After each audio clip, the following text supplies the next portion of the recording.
Hi everybody. We left off reading all of the wonderful dreams that were in the jars, and this next chapter is called The Great Plan. "We've absolutely got to stop them," Sophie cried.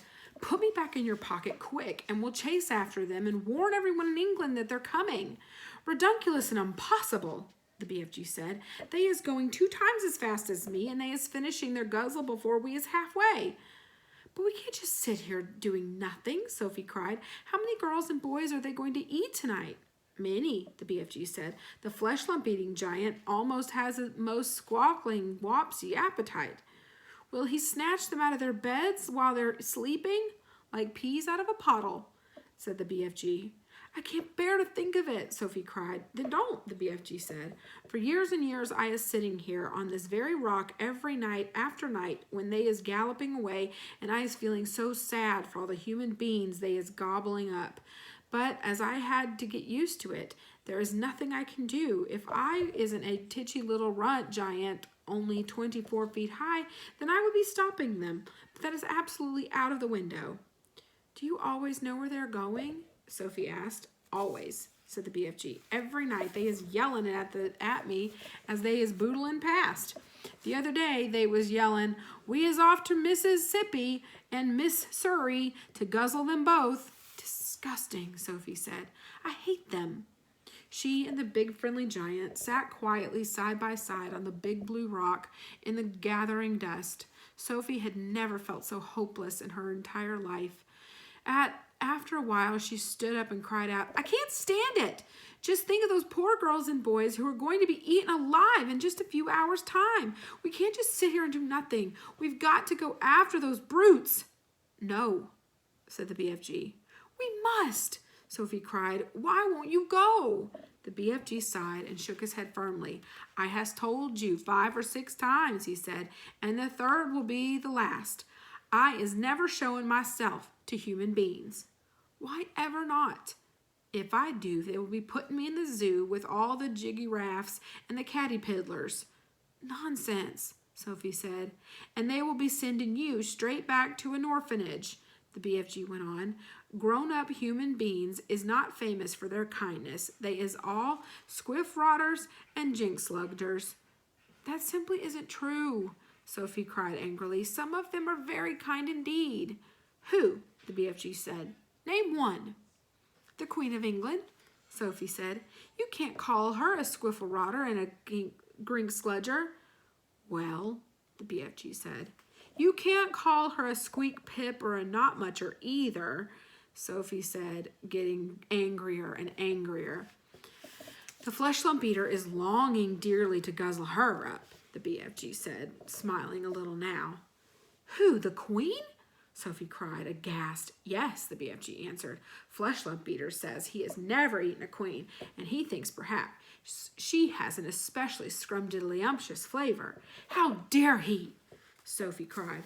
"But the flesh lump eater says there is too many soldiers around her palace, and he dursn't say it." "He better not," Sophie said. "He is also saying he would like very much to guzzle one of the soldiers in his pretty red suit, but he is worried about those big furry hats they is wearing. He thinks that it might be sticking in his throat." "I hope he chokes," Sophie said. "Flesh lump eater is a very careful giant," the BFG said. Sophie was silent for a few moments. Then suddenly, in a voice filled with excitement, she cried out, "I've got it! By golly, I think I've got it!" "Got what?" asked the BFG. "The answer!" cried Sophie. "We'll go to the Queen.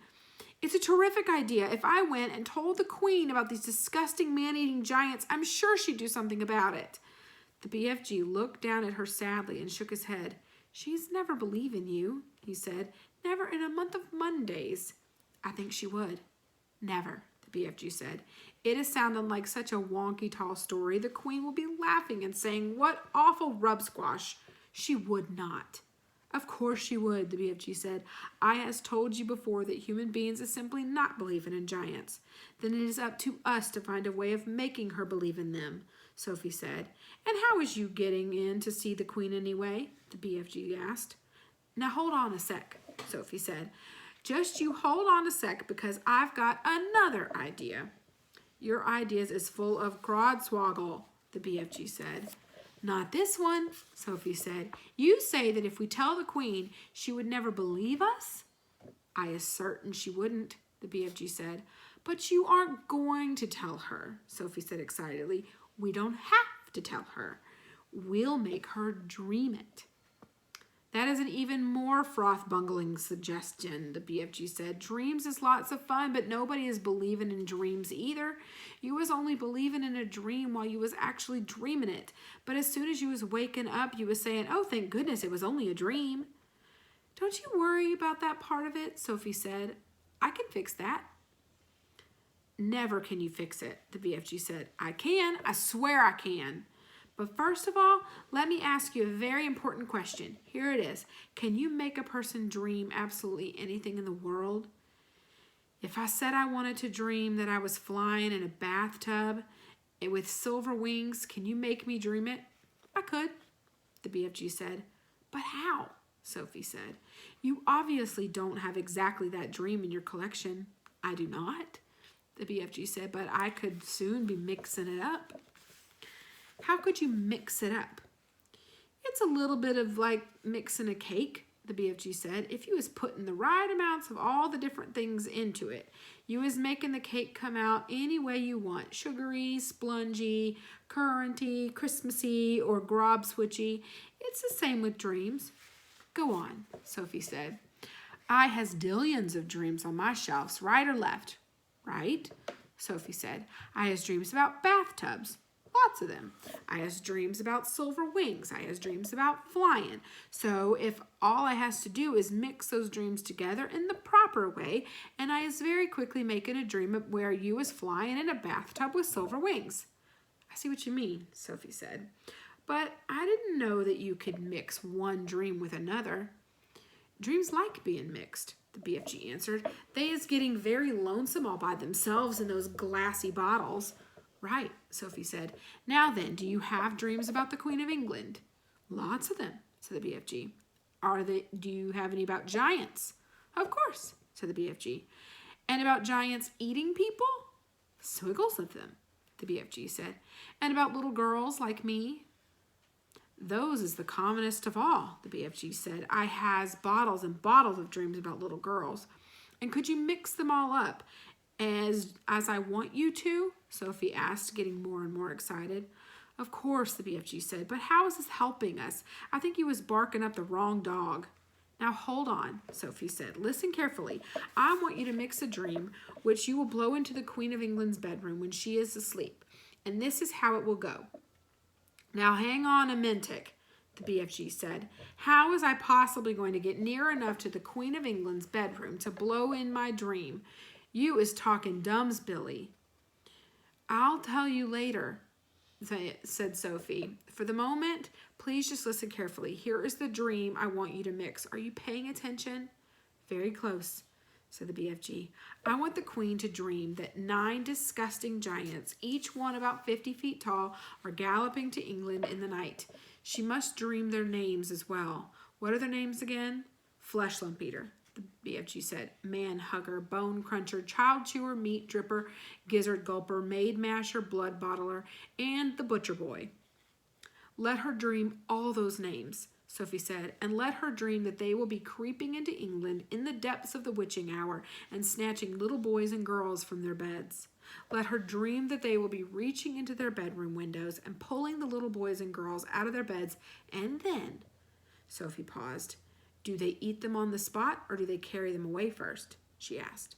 They is usually just popping them straight into their mouths like popcorn, the BFG said. Put that in the dream, Sophie said, and then the dream must say that when their tummies are full, they will go galloping back to giant country where no one can find them. Is that all? The BFG said. Certainly not, Sophie said.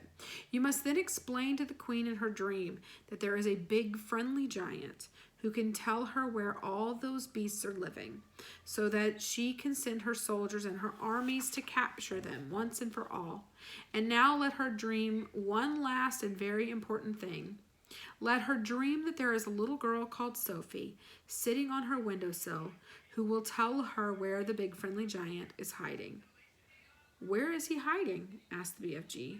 We'll come to that later, Sophie said. So the queen dreams her dream, right? Right, said the BFG. Then when she wakes up and the first thing she thinks is, oh, what a horrid dream. I'm so glad it was only a dream. And then she looks up from her pillow and what does she see? What does she see? The BFG asked. She sees a little girl called Sophie sitting on her windowsill right there in real life before her very eyes. How is she going to be sitting on the queen's window still, may I beg? The BFG said. You're going to put me there, Sophie said. And that's the lovely part of it. If someone dreams that there is a little girl sitting on her windowsill and then she wakes up and she sees that little girl really is sitting there, that is a dream come true, is it not? I is beginning to see what she was driving to, the BFG said. If the queen is knowing that part of her dream is true, then perhaps she is believing that the rest of it is true as well. That's about it, Sophie said. But I shall have to convince her of that myself. You said you was wanting the dream to say there is a big friendly giant who is also going to talk to the queen? Absolutely, Sophie said. You must. You're the only one who can tell her where to find the other giants.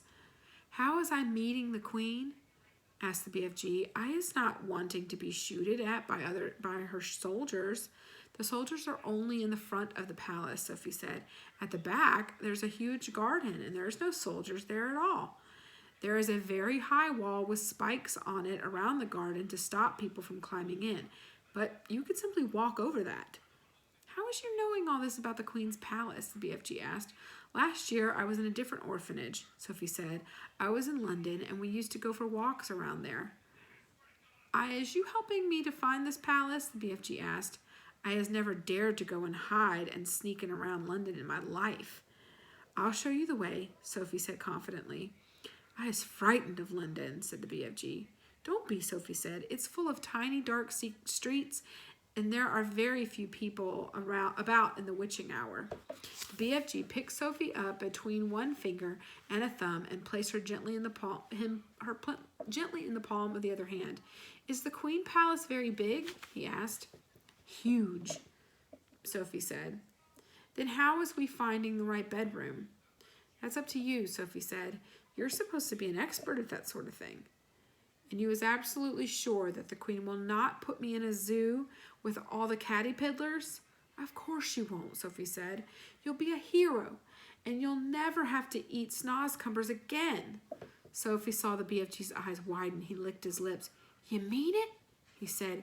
You really mean it? No more disgusting snozcumbers? You couldn't get one if you wanted to, Sophie said. Humans don't even grow them. That did it. The BFG got to his feet. When did you want me to mix that special dream? He asked. Now, Sophie said. At once. When is we going to see the Queen? He said. Tonight, Sophie said. As soon as you've mixed the dream. Tonight? The BFG cried.